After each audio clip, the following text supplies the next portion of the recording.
이제는 공기도 하늘도 이제 가을이구나 싶죠. 네, 자 오늘 아침에 이제 교회로 오는데 확실히 좀 더운 기운이 많이 사라진 것 같습니다. 어제 절기상 백로였다고 하는데 백로면 이제 그 풀잎에 이슬이 맺히는 시기잖아요. 제가 확인은 못했지만 확실히 가을 기운이 느껴졌습니다. 그래서 참 좋습니다. 오늘은 성서일과 복음서 말씀 나누려고 하는데 그 중에서도 마가복음 7장 24절에서 30절까지의 말씀. 그러니까 성서일과 본문이 이제 37절까지인데요. 그 중에 30절까지의 말씀을 가지고 함께 은혜를 나누려고 합니다. 제목은 내가 그렇게 말하니인데요. 29절 말씀을 이제 세번역 성경으로 읽으면 나오는 부분입니다. 아무쪼록 이 시간 하나님의 말씀이 저와 여러분에게 새롭게 들렸으면 좋겠고 무엇보다 그 하나님의 숨은 뜻에 경탄하는 그런 은총이 있기를 주님의 이름으로 축복합니다. 오늘 본문은 이제 헬라인이자 수로보니게 족속으로 소개되는 한 여인의 이야기입니다. 이 여인에게는 귀신 들린 어린 딸이 하나 있었죠. 성경에서 귀신이 들렸다는 게 구체적으로 어떤 질병인지를 좀 파악하기는 좀 어렵습니다. 현대 의학에서 말하는 정신질환의 문제인지 아니면 분석심리학 같은 데서 말하는 어떤 내면의 아픔이나 고통 같은 것을 의미하는 것인지 아니면 어떤 빙의 현상 같은 그런 어떤 객관적인 그 실체가 그 사람에게 임한 것인지 그것을 정확하게 판단하기는 어렵습니다. 그리고 이제 뭐 학문하는 사람들은 학문적인 눈으로 설명하고 이해하려고 하죠. 그러나 학문의 눈으로 설명이 안 되는 경우도 분명히 있다는 것을 우리는 알게 됩니다. 다만 이제 우리가 이런 본문을 보면서 이제 고대인들은 질병의 문제를 어떤 영적인 문제 그리고 또 초자연적인 어떤 문제와 연관지어서 생각하는 경향이 강했다. 그거를 좀 염두에 두고 본문을 이해하시면 좋을 것 같습니다.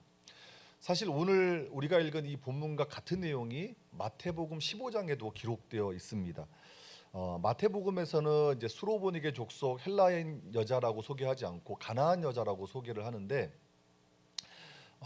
제가 작년 이제 8월쯤에 아마 이 마태복음 15장을 가지고 여러분과 말씀을 나눈 적이 있을 거예요. 기억하십니까? 네. 기억을 못 하신다니 얼마나 참 감사한 일인지 모르겠어요. 네, 그때 마태복음 15장 가지고 제가 여러분과 말씀을 나누었고 제가 이제 그 가나안 여자가 보여준 그런 적극적인 그런 믿음에 초점을 맞추어서 설교를 했었습니다. 가나안 여자는 이제 이방인들이 볼 때는 이제 유대인들이 볼 때는 이방인 여자였지만 유대인들을 부끄럽게 만드는 어떤 믿음의 진정성을 보여주었고 또 자신을 철저히 낮추면서 주님의 은혜만 구하는 모습 그것이 주님에게도 감동이 되어서 주님께서 그 여자를 향해서 내 믿음이 크도다 말씀하셨죠. 그래서 그런 내용으로 여러분과 말씀을 나눈 적이 있습니다. 자, 그런데 이게 복음서를 읽다 보면 이제 공관복음이라는 말을 혹시 들어보셨어요? 이제 마태복음, 마가복음, 누가복음을 공관복음이라고 하는데 흔히들 알고 있기로는 공관복음이라고 하니까 이제 공통의 관점에서 쓰여졌다 이렇게 생각하시는 분들이 덜어 있는데 그렇게 이해하시면 안 되고요. 공관복음이라고 하는 것은 그러니까 세 복음서를 나란히 놓고 보았을 때 비교할 수 있다라는 의미가 담겨 있습니다. 그래서 복음서를 읽을 때 같은 병행 본문을 나란히 놓고 비교해 보면 재밌는 것들이 참 많습니다. 마태복음 15장에 소개되는 가나안 여자의 이야기 그리고 마가복음 오늘 우리가 읽은 7장의 수로보니게 여인의 이야기 같은 이야기인데 그 이야기를 이렇게 비교해 보면 색다른 점을 이제 발견할 수 있습니다. 자, 오늘 우리가 읽은 마가복음 본문에는 마태복음에 없는 내용이 하나 기록되어 있는데요. 여러분 설교 제목에서 눈치채셨겠지만 바로 29절의 말씀이 마태복음에는 없는 내용입니다. 예수께서 이르시되 이 말을 하였으니 돌아가라 귀신이 내 딸에게서 나갔느니라 하시매. 여기서 이 말을 하였으니 이 부분이 마태복음에는 없어요. 마태복음에서는 가나안 여자가 아주 적극적으로 예수님께 간청을 하고 그런 적극적인 모습에 예수님께서 감동하셔서 내 믿음이 크도다 그러면서 딸이 낳는 역사가 있었는데 마가복음에서는 네가 이 말을 하였으니 라는 구절이 포함되어 있어요. 그러니까 마태복음은 없는 내용이 기록되어 있는 거죠. 이 말을 하였으니 이 부분을 이제 세번역 성경에서는 내가 그렇게 말하니 이렇게 되어 있고요. 그리고 공동번역 성경을 보면 이 말을 하였으니 이렇게 번역하고 있습니다.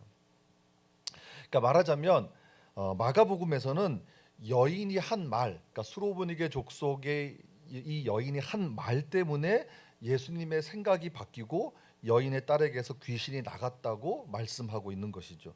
여인이 한 말에 초점이 맞추어져 있습니다. 자, 그렇다면 우리는 이 여인이 한 말을 해명할 필요가 있습니다. 그게 오늘 본문을 해석하는 열쇠이기 때문입니다. 자, 오늘 본문에서 사용된 이 말, 네가 그렇게 말하였으니 이 말을 하였으니 했을 때 이 말을 헬라어 성경으로 보면, 그러니까 여러분 아시는 것처럼 신약 성경은 헬라어로 쓰여졌잖아요. 그래서 헬라어 성경으로 보면 이 말에 해당하는 헬라어 단어가 뭐냐면 로고스라는 단어예요. 로고스. 그러니까 예수님께서 이렇게 말씀하신 거예요. 당신을 찾아온 이방 여인의 간청을 들으셨어요. 그리고는 너의 로고스 때문에 귀신이 내 딸에게서 떠났다. 그렇게 선언하셨다는 거예요. 이방 여인이 한 말을 단순한 요청이나 청원으로 들으신 게 아니라 그 말 속에 담긴 이방 여인의 마음 깊은 곳을 보신 겁니다. 그것을 예수님께서 로고스라고 하신 거예요. 자, 여러분 혹시 로고스라는 단어를 많이 들어보셨나요? 네. 신학에 좀 관심이 있는 분들은 이 단어가 그렇게 낯설지 않으실 겁니다. 아마 신학에 관심이 없어도 설교를 통해서 한두 번쯤은 들어보셨을 단어가 로고스라는 단어가 아닐까 싶습니다. 이 헬라어 로고스는 기본적으로는 말이라는 뜻을 가지고 있습니다.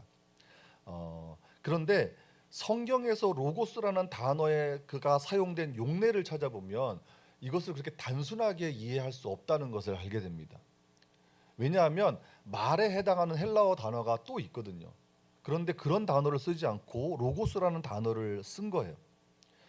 이 로고스라는 단어에는 어떤 원리 혹은 세상이 돌아가는 이치, 어떤 원칙 이런 것들의 뜻이 포함되어 있다고 보시는 게 좋습니다.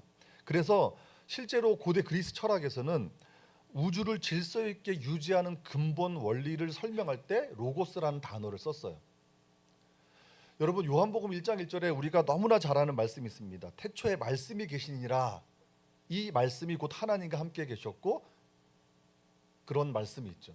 근데 거기서 사용된 이 말씀이라는 단어가 헬라어로 로고스예요. 그러니까 헬라 사람들, 그리스 사람들이 생각할 때 세상의 어떤 근본 원리 같은 것을 로고스라고 생각했는데 너희들이 생각하는 로고스가 바로 예수 그리스도야. 하나님과 함께 계셨던, 태초부터 함께 계셨던 말씀, 그것이 바로 로고스야 라고 요한복음은 기록하고 있는 거죠. 자, 그렇다면 예수님께서 이방 여인의 말을 단순한 말로 보시지 않고 로고스라고 하셨다는 것은 어떤 의미일까? 물론 예수님께서 진짜 로고스라는 단어를 사용하신 건 아니에요. 예수님이 당시에 이렇게 사용하셨던 언어는 아람어인데 그것을 기록한 마가가 헬라어로 쓴 거죠. 근데 헬라어로 썼는데 로고스라는 단어를 썼다는 거예요. 자, 그렇다면 이방 여인의 말을 단순한 말로 보지 않고 로고스라고 하셨다는 건 어떤 의미일까? 여인의 입에서 발화된 말만 들으신 게 아니라 그 말을 가능케 한 그 여인의 마음과 생각을 헤아리셨다는 뜻이 포함되어 있는 겁니다. 예수님께서 그것을 헤아리시고 또 그 말을 인정하셨다는 뜻이 되는 거죠. 왜냐하면 그 여인이 품고 있던 마음이 당신이 바라시는 마음이었기 때문입니다. 이게 바로 예수님께서 이방 여인의 말을 높이 산 이유입니다. 예수님께서 인정하셨다는 거예요. 이방 여인의 말에는 예수님이 인정하시는 믿음의 원리가 숨어 있었다는 의미입니다. 이제 오늘 본문의 이야기를 처음부터 좀 찬찬히 한번 살펴보겠습니다. 여러분 23절을 한번 보실까요? 자, 23절에 이렇게 기록합니다. 예수께서 일어나사 거기를 떠나 두로 지방으로 가서 한 집에 들어가 아무도 모르게 하시려 하나 숨길 수 없더라. 그렇게 말씀하셨어요. 거기를 떠났다 그러셨는데 거기가 어디일까 이렇게 추적해 보면 이제 게네사렛 땅이라는 것을 알 수 있습니다. 게네사렛 땅에 처음에 예수님께서 가셨고 거기서 우리가 지난주 말씀 나눈 것처럼 그런 장로들의 전통 문제로 인해서 바리새인들과 부딪히는 일도 있었죠. 그래서 그 게네사렛 땅을 떠나서 두로 지방으로 가신 거예요. 이방인들의 땅으로 가셨는데 아무도 모르게 하시려고 했다는 거예요. 그러나 숨길 수 없었다고 성경은 말씀합니다. 무슨 이유에선지는 모르겠지만 예수님은 아무도 모르게 하시려고 당신을 드러내지 않으셨어요. 자, 그러나 오늘 본문에 보니까 숨길 수 없더라 이렇게 말씀하죠. 예수님께서 이방 땅으로 가셔서 비밀스럽게 자맹을 시도하셨지만 사람들은 예수님의 방문 소식을 알게 된 거예요. 들은 거예요. 그 중에 수로보니게 족속의 한 여자도 있었고 그 소문을 듣고 예수님을 찾아온 거죠. 자, 수로보니게 족속의 여인이 예수님을 찾아온 이유는 무엇입니까? 자신의 어린 딸 때문이었습니다. 25절을 보십시오. 이에 더러운 귀신 들린 어린 딸을 둔 한 여자가 예수의 소문을 듣고 와서 그 발 아래 엎드리니 그랬습니다. 자, 제가 앞서 말씀드린 것처럼 귀신 들렸다라고 하는 것은 그러니까 우리 현대인의 기준에서 보면 참 설명하기 어렵고 규명하기 어려운 그런 내용입니다. 다만 우리가 오늘 본문에서 좀 주목할 부분이 있는데 그게 뭐냐면 더럽다라는 표현이에요. 더럽다. 자, 여러분 더러운 게 무엇입니까? 어떤 게 우리를 더럽게 만듭니까? 우리 지난주 길상규 목사님 나누었던 말씀을 한번 떠올려 보시죠.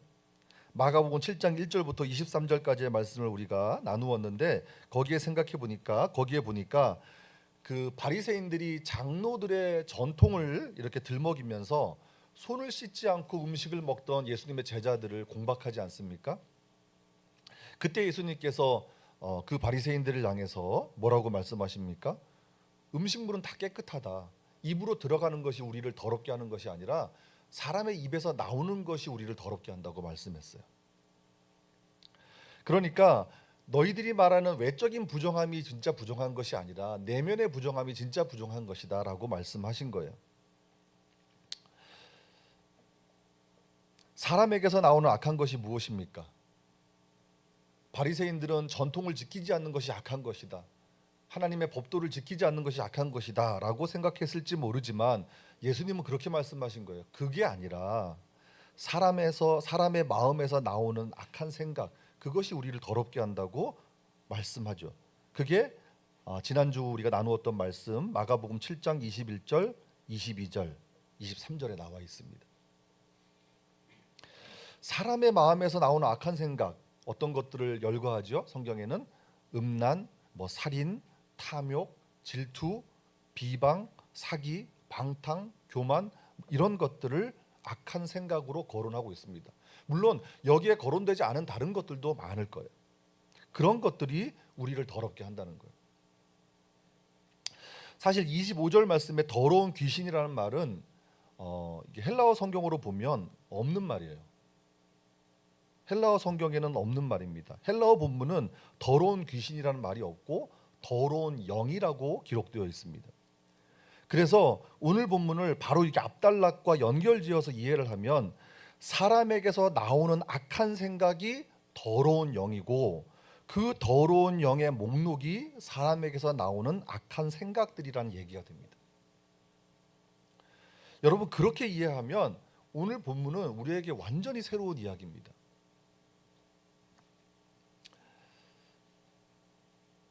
수로보니게 여인의 어린 딸이 겪었던 아픔은 어떻게 보면 지금 우리가 겪고 있는 아픔이 되는 것이죠. 세상에 누가 더러운 영의 목록에서 자유로울 수 있겠습니까? 어쩌면 우리는 우리에게서 나오는 악한 생각들로 병중에 있는지도 모르겠습니다. 자, 수로보니게 여인은 자신의 어린 딸이 겪고 있는 아픔을 가볍게 생각하지 않았습니다. 그래서 절박한 마음을 가지고 예수님을 찾았고 결국 그분의 발 앞에 엎드렸습니다. 더러운 영의 지배가 귀신의 역사라고 생각하고 딸에게서 역사하는 귀신을 쫓아달라고 간절하게 청원합니다. 26절에 이제 귀신이라는 용어가 나오는데 헬라어로 다이모니온이라고 하는데요. 그러니까 귀신이라는 말은 26절에 처음 등장하고 25절에는 없어요.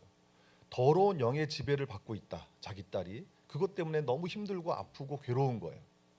그것이 귀신의 역사라고 생각하는 거예요. 그래서 그 귀신의 역사를 제어하기 위해서 주님을 찾아온 거예요. 절박하고 간절한 심정으로 주님 앞에 엎드린 거예요. 자, 그런데 그렇게 찾아온 여인을 향한 예수님의 반응이 어떻습니까? 우리의 예상과는 달리 아주 매정하고 야박하셨어요.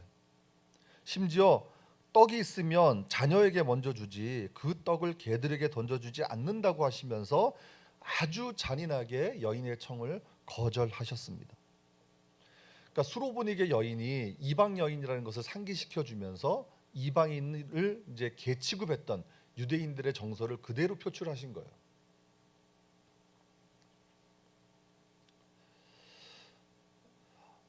오늘 성경은 이제 이 여자가 헬라인이고 수로보니게 족속이라고 얘기하잖아요.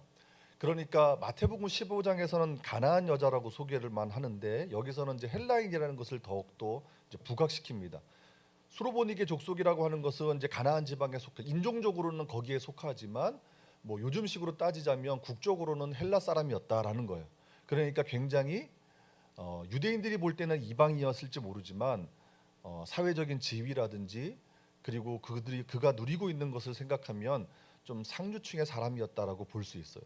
그런 사람이 예수님을 찾아와서 어떻게 보면 그 세계에서는 이방 세계에서는 거의 알려지지 않는 그 무명의 사람인 예수님을 찾아와서 무릎을 꿇고 간절하게 청원을 했다는 거예요.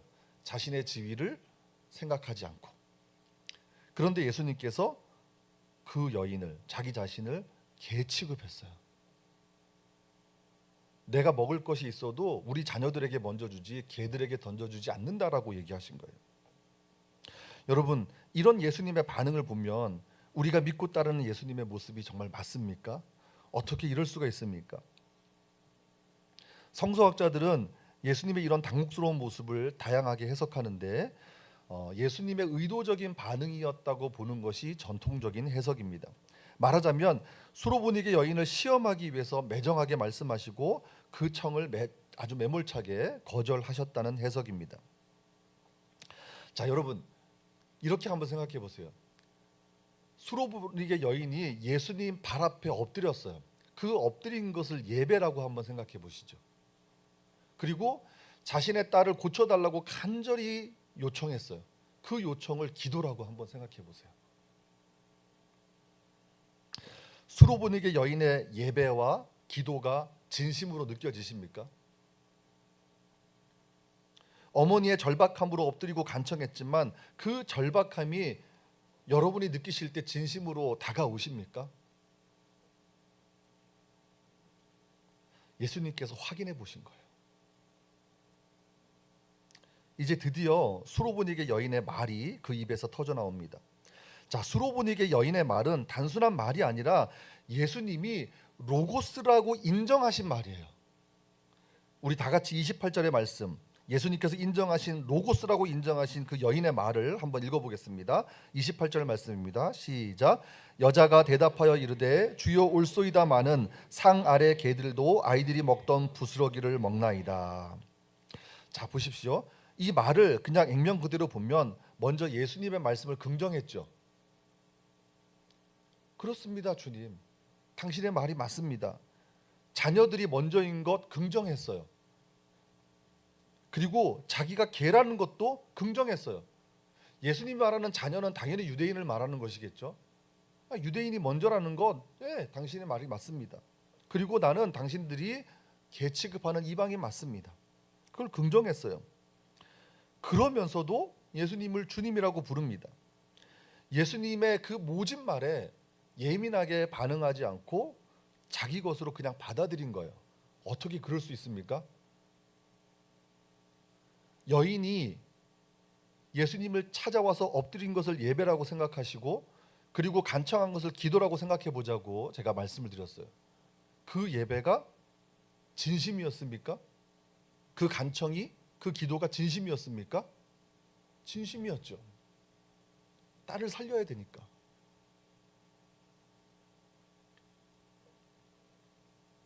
예수님이 그걸 확인해 보고 싶었는데 확인하신 거예요. 그러면서 이 여인이 자신을 더 낮추어서 그야말로 납작 엎드립니다. 자, 이렇게 얘기를 해요. 상 아래 개들도 아이들이 먹던 부스러기를 먹는다는 거예요. 그렇죠. 저도 집에서 개를 키우거든요. 조그만 토이푸드를 키우는데 먹기만 하면 달려와서 앞에 탁 쪼그리고 앉아 있어요. 부스러기 떨어질까 계속 거기를 주시하다가 과자 같은 거 먹다가 부스러기 떨어지면 얼마나 깨끗하게 치워지는지 몰라요.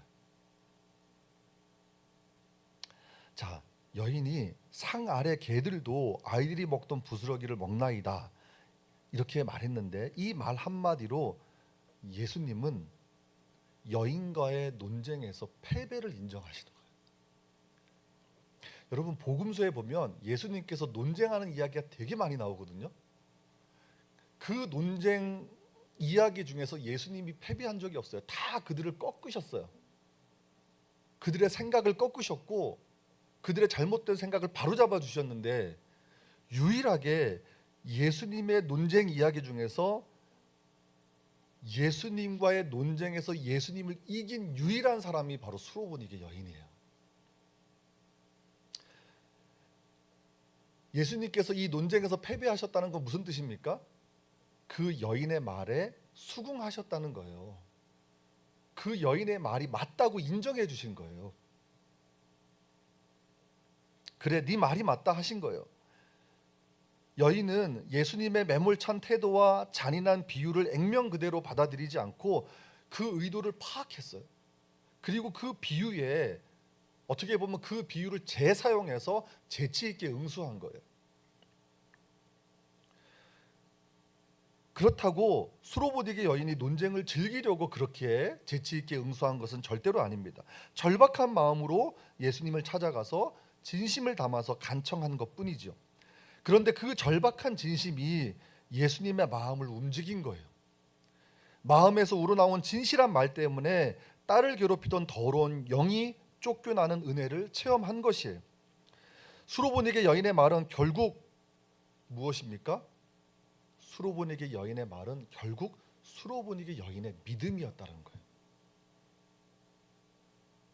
말 때문에 은혜를 체험했지만 그 말을 가능케 한 것은 바로 여인의 믿음입니다. 주님만이 딸을 살릴 수 있다는 믿음이 있었기 때문에 자신을 한없이 낮춘 거예요.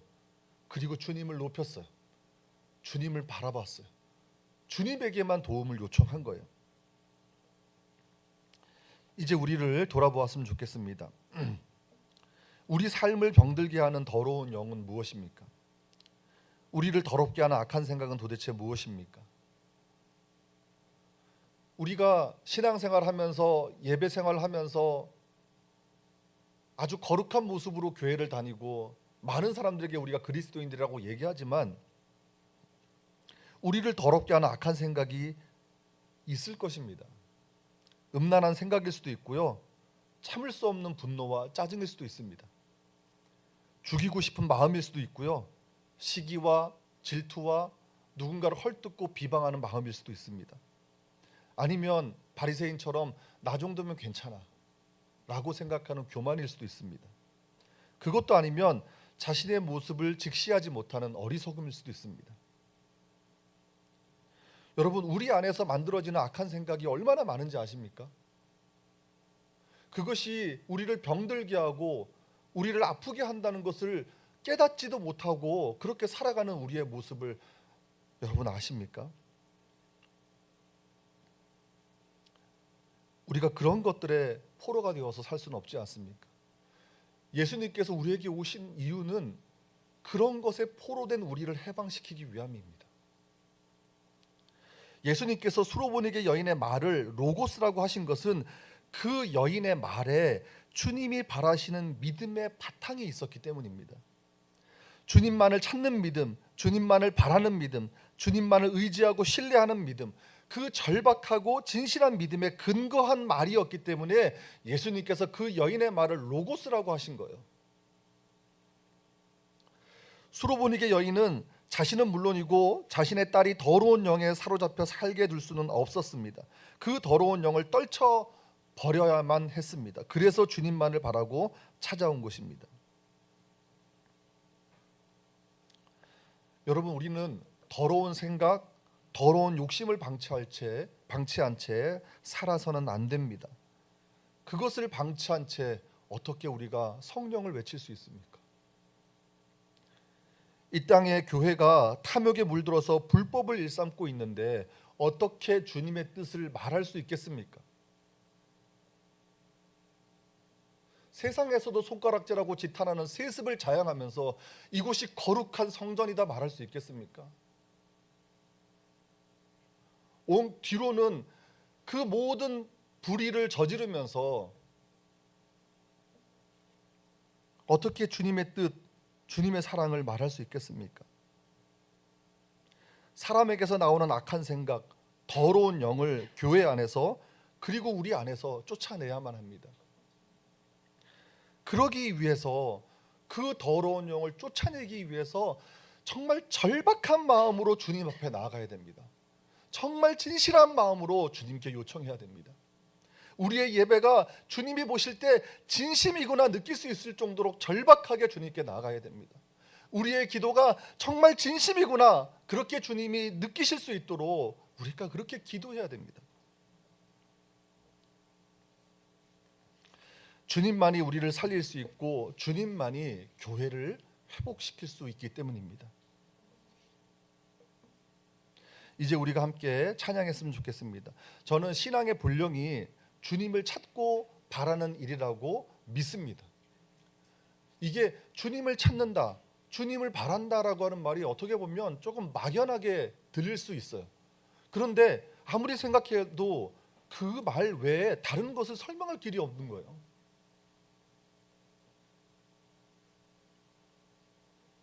주님을 찾고 바라지 않는데 어떻게 우리가 신앙인이라고 말할 수 있겠습니까?